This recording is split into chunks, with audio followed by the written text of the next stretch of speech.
Inilah warafa'na laka dzikrak. Mereka yang tidak sholat Jumat, matinya akan dimakan cacing tanah. Betul? Kita sama juga. Sama, tak ada beda. Fa idza faraghta fansab. Jangan pernah berhenti berkayuh. Berhenti berkayuh berarti jatuh. A'udzubillahi minasyaitonirrajim. Bismillahirrahmanirrahim. Alam nashrah laka sadrak. Ayat itu ditujukan untuk Nabi Muhammad sallallahu alaihi wasallam. Alam nashrah laka sadrak. Apakah belum kami lapangkan dadamu? Dada terasa sempit karena banyak masalah, dililit hutang. Di rumah itu semuanya hutang, dari mulai rantang sampai mesin cuci hutang. Satu-satunya yang lunas cuman istrinya aja. Itu pun karena disyaratkan Pak Kua mesti tunai. Nah, jadi mudah-mudahan dengan selalu berjamaah ke masjid, pengajian, segala beban dada kita menjadi ringan. Maka kita jalani hidup ini dengan mengikut yang sudah diaturkan Allah. Ihfazillaha, jaga hukum-hukum Allah, jaga agama Allah, yahfazka. Insyaallah Allah akan mengurusmu. Ayat yang kedua, wa wada'na 'anka wizrak. Kami angkat bebanmu. Siapa yang hidup ini tidak ada beban? Anak SD bebannya kata dia lama betul SD ini. Maunya sekolah SMP. Setelah SMP kepingin tamat SMA. Setelah SMA kepingin kuliah. Selesai S1 wisuda belum diterima kerja. Yang udah kerja ingin nikah. Setelah nikah, nampaknya nanti kalau udah nikah selesai masalah. Ditanya orang, istrinya sudah hamil apa belum? Istri hamil melahirkan anak. Ternyata anak perempuan, pengennya anak laki-laki. Yang punya anak laki-laki pengen anak perempuan. Ada anak perempuan, ada anak laki-laki, muncul lagi satu lagi anak LGBT. Nauzubillah. Gara-gara tidak dididik agama. Jadi sebetulnya hidup ini penuh dengan beban. Orang yang hidupnya tidak ada beban adalah orang yang ridha menerima ketetapan Allah Subhanahu wa taala. Sakit, ridha bahwa dengan sakit Allah hapus dosa-dosanya. Pulang dari sholat Jumat, sendal hilang, ridha karena sendalnya jelek. Raditu billahi rabba, ridha menerima ketetapan Allah Subhanahu wa taala. Ayat yang ketiga, allazi anqadha dhahrak. Beban yang memberatkan pundakmu, zahrak ini. Orang kalau terlalu berat beban di pundaknya, bawaannya nunduk aja. Mana tahu nanti pengajian di masjid ada orang nunduk aja. Itu berarti berat betul beban di pundak. Tapi di masjid kita Masya Allah nggak ada. Nampaknya inilah jamaah yang nggak ada beban. Cuman lapar aja dikit. Alladzi anqadha dhahrak. Saya sepanjang saya sholat Jumat dari Sabang sampai Papua. Masjid apa nih? Al-Ma'mur. Di Masjid Al-Ma'mur inilah sholat Jumat rasa ikut MTQ. Suara imamnya melengking. Senang saya. Makmumnya lebih melengking. Amin.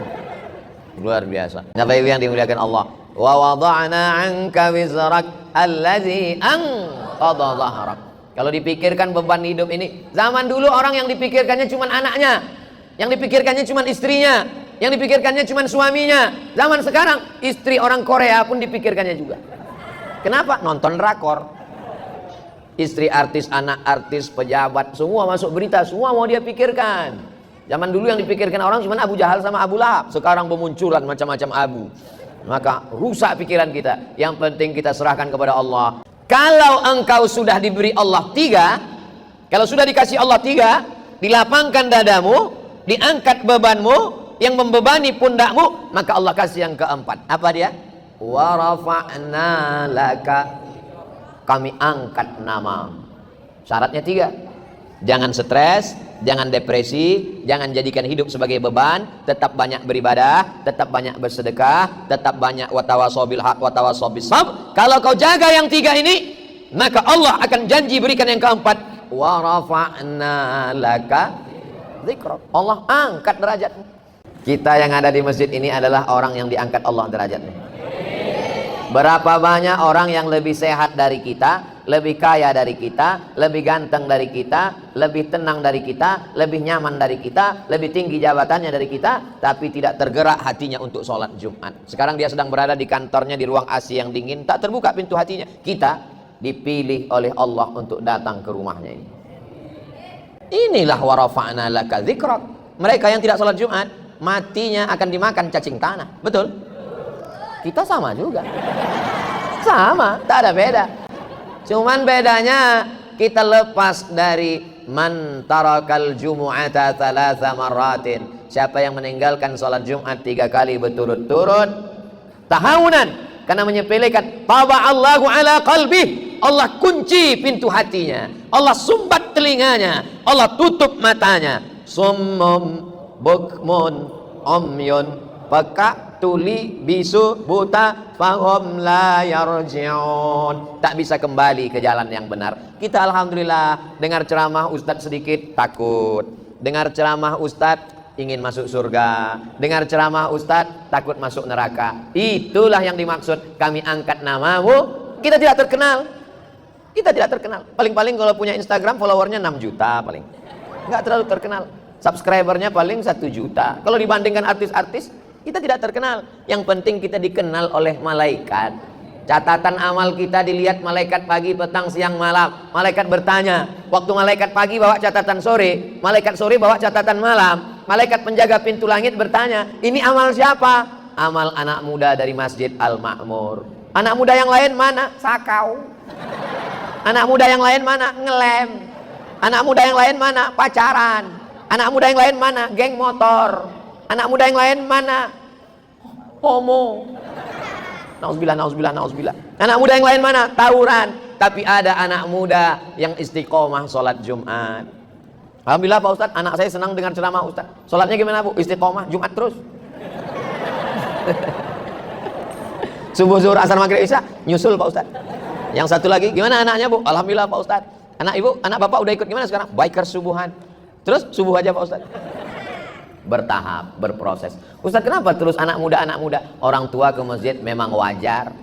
Liang lahat udah dekat. Yang tua jangan tersinggung, karena malaikat maut kalau nyabut nyawa nggak lihat akte kelahiran. Ustadz Abdul Somad bisa aja mati sedang khutbah. Ustadz Abdul Somad bisa aja mati sedang ceramah. Maka selalu saya sampaikan, kalau saya meninggal di Sumatera, makam saya di sini. Kalau saya meninggal di Jakarta, kuburan saya di sini. Mana tahu, jangan sampai kita menyusahkan orang. Ini Ustadz Somad ini waktu hidupnya nyusahkan, ngundangnya susah betul. Udah mati pun susah juga. Bawa jenazahnya lagi ke Riau. Mana jenazah lebih mahal daripada orang hidup lagi. Masuk kargo lagi. Jadi kalau kita mau diangkat Allah derajat, lapangkan dada, serahkan hidup dengan Allah. Wa rafa'na laka dzikrak.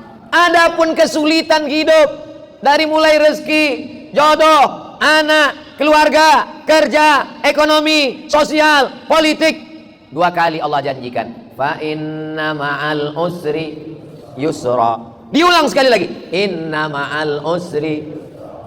Nama anakmu siapa? Yusra. Gimana hidupnya? Sulit terus Pak Ustaz. Kalau engkau sulit setelah berusaha, sesungguhnya Allah ingin engkau di makom itu, karena Allah menurut ilmunya engkau hanya layaknya di situ. Sama seperti anak kecil minta pisau, umur 5 tahun, minta pisau ma, minta pisau, minta pisau. Dikasih apa enggak?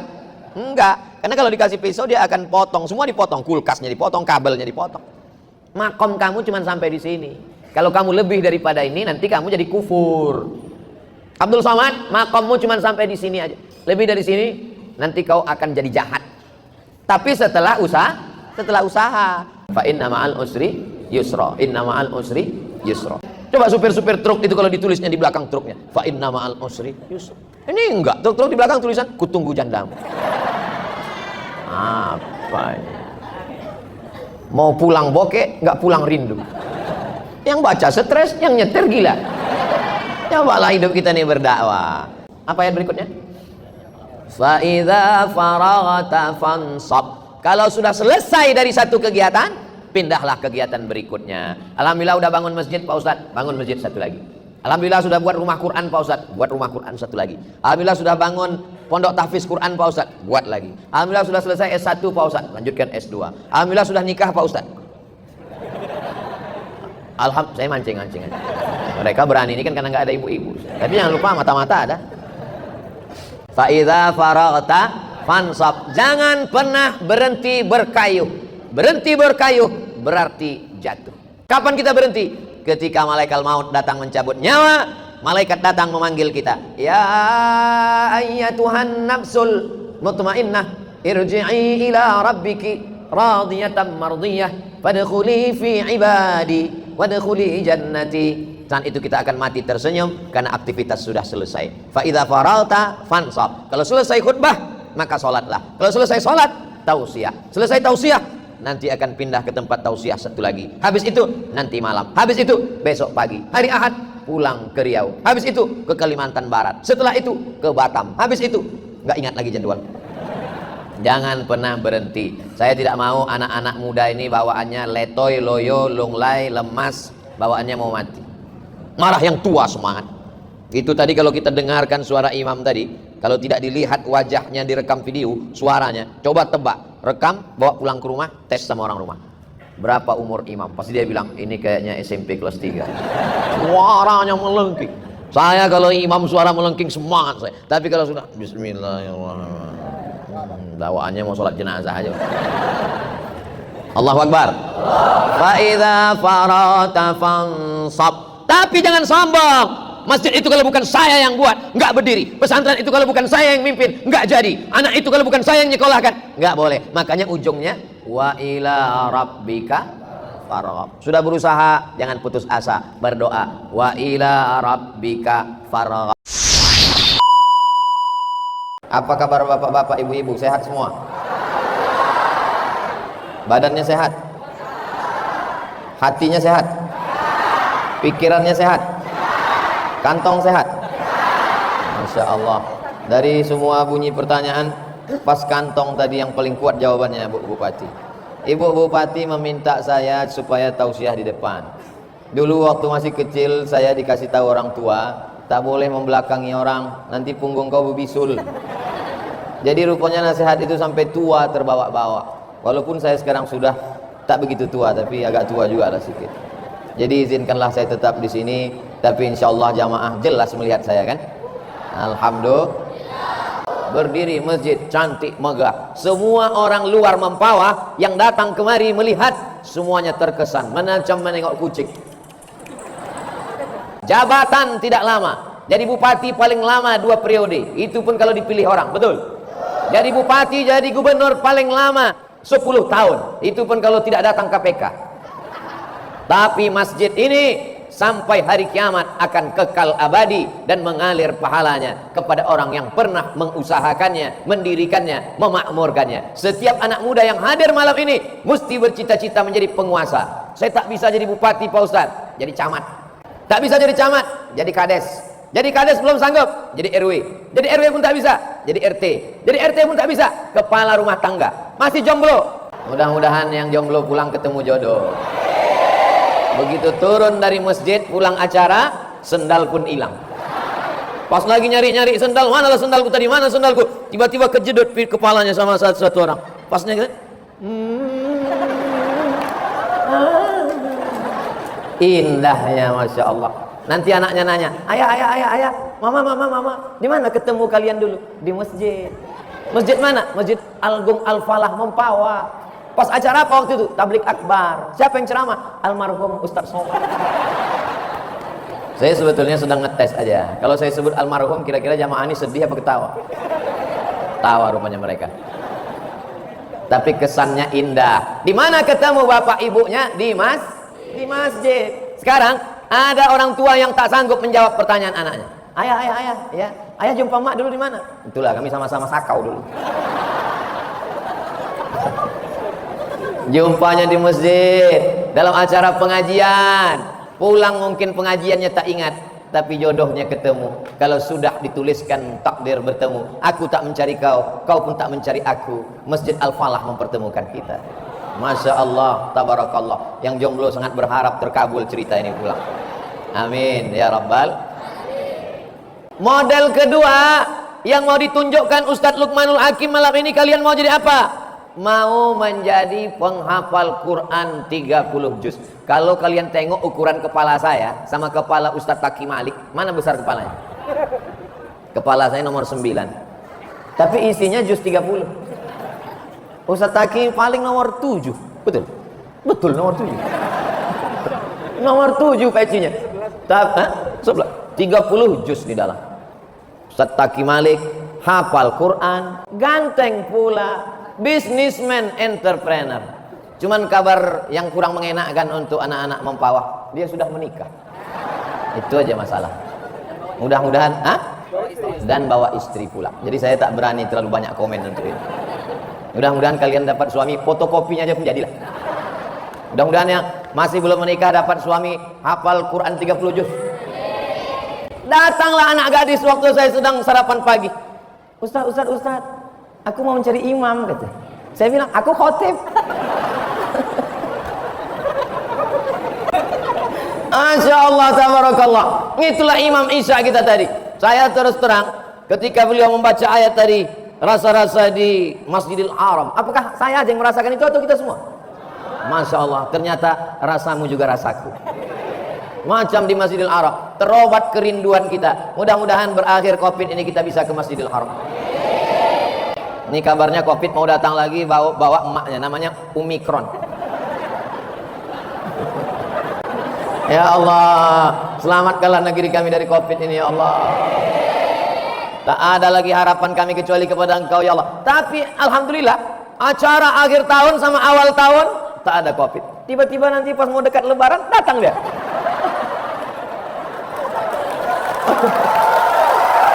Kamu tak tahu lah. Tapi kita tetap ikut protokol kesehatan. Jadi kalau ditanya apa itu acara itu tidak pakai protokol, tengok semua pakai masker. Ustaz Somad kenapa nggak pakai masker? Nih, tak kan tengok aku pegang dari tadi. Kenapa nggak dipakai Pak Ustaz? Kalau dipakai tak jelas nanti. Ini anak-anak ini kalau pulang kan ditanya nanti di rumah. Apa isi ceramah Ustaz Somad? Nah, jadi ada alasannya. Ada alasannya. Begitu juga dengan ibu-ibu nih, banyak mereka yang sudah menonton ceramah Ustaz Somad, betul. Cuman malam ini dia mau melengok bentuk aslinya sama tak macam yang di baleho itu. Nah, pas ditengoknya, hitam kali kata dia. Betulnya bukan hitam, cuman cahayanya agak kurang sedikit. Mau jadi bupati, ada contoh. Mau jadi wakil gubernur, apalagi. Mau jadi penghafal Quran, ada. Ada orang ceramah mantap, nulis tak pandai. Saya contoh. Ada orang menulis mantap, ngomong tak pandai. Tapi ada orang menulis oke, ceramah pun oke. Ustadz Salim Afillah dari Yogyakarta. Anak-anak muda mesti ada yang pandai menulis. Kok gimana anak muda? Udah sering menulis? Saya sering nulis Pak Ustadz. Nulis apa? Nulis status. Mudah-mudahan status-status kalian nanti bisa dibukukan. Status-statusnya yang bermakna insya Allah. Amin. Ustadz Salim menulis, apa judulnya itu Ustadz? Yang buah apel yang dipotong-potong itu sampulnya. Lapis-lapis keberkahan. Saya pura-pura lupa aja. Lapis-lapis keberkahan. Kita kalau membaca tulisan beliau tentang sejarahnya, kemarin saya tanya, pas mau tidur, saya tanya orang rumah.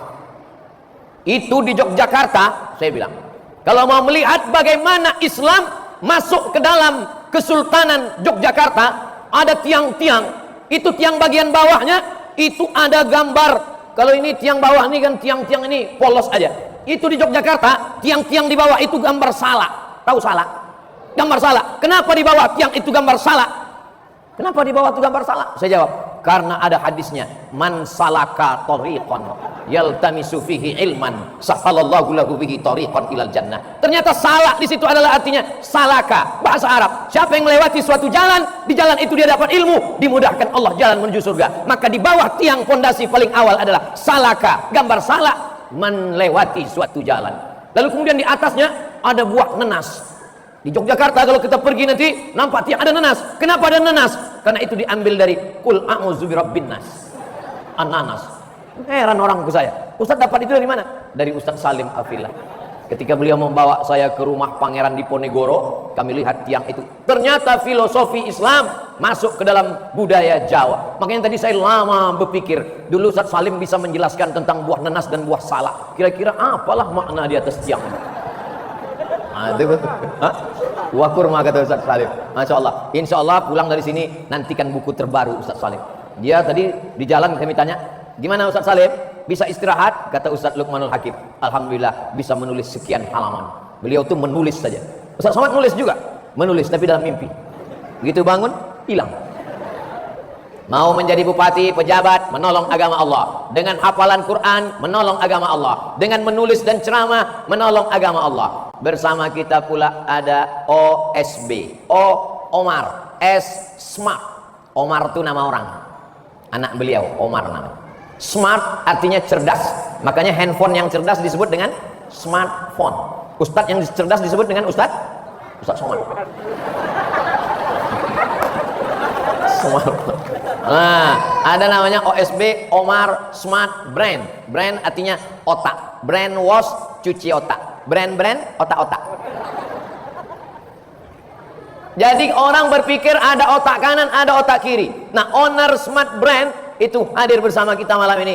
Itulah dia sebelah kiri saya, Ustadz Ardi Gunawan. Jadi beliau tamat Gontor, punya program luar biasa, membangun 1000 surau. Mudah-mudahan tercapai cita-cita ini insya Allah. Membangun 1000 TPQ, Taman Pendidikan Al-Quran. Jadi bisnis terus jalan, tapi tidak hanya mencari dunia. Karena kalau dunia yang kau cari, akhirat belum tentu dapat. Tapi kalau akhirat yang kau cari, TPQ yang kau bangun, surau yang kau usahakan, dunia akan bersimpuh di bawah tapak kakimu insya Allah. Doakan supaya niat baik ini sampai insya Allah. Di apit sebelah kiri bisnis otak kanan Omar Smart Brain, sebelah kanan saya pula raja handphone dunia.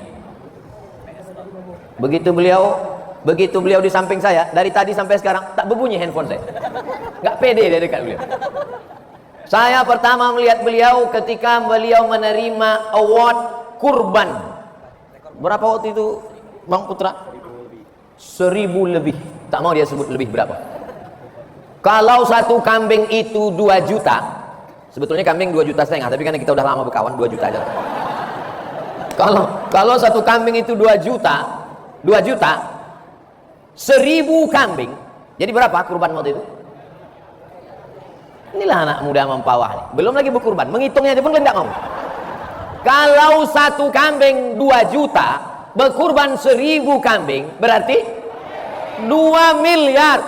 2 miliar itu kalau dibelikan ke cendol, menyelam sambil minum cendol lah. Bayangkan itu, menyelam kita ramai-ramai, bangun, menyelam sambil menelan cendol, bangun, tak habis-habis juga lagi. Mabuk cendol kita. Bayangkan itu baru kurbannya saja. Berapa berasnya, berapa zakatnya, dan beliau tidak mau diekspos, takut khawatir amalnya ria. Bayangkan bagaimana indahnya gambar video kita malam ini. Ada bupati, ada wakil gubernur, ada penghafal Quran, ada penulis, ada penceramah, ada bisnismen, ada raja handphone, macam-macam. Semua yang menonton kita malam ini, apa kata mereka di rumah waktu menyaksikan kita? Kata dia, mestinya aku yang di sana. Inilah model-model yang mau ditunjukkan Ustadz Luqmanul Hakim kepada anak muda mempawah. Silakan pilih, kalian mau jadi apapun. Aku mau jadi Ustadz Somad, jangan. Jadi aku berat, biar aku aja. Jadi Ustadz Somad itu banyak yang ngejek, ada pula yang mau melaporkan, macam-macam. Jadi lebih bagus kalian makan payah. Itu maka saya kurus. Baru mau makan, foto Pak Ustadz. Baru angkut. Selalu saya tak makan. Itulah.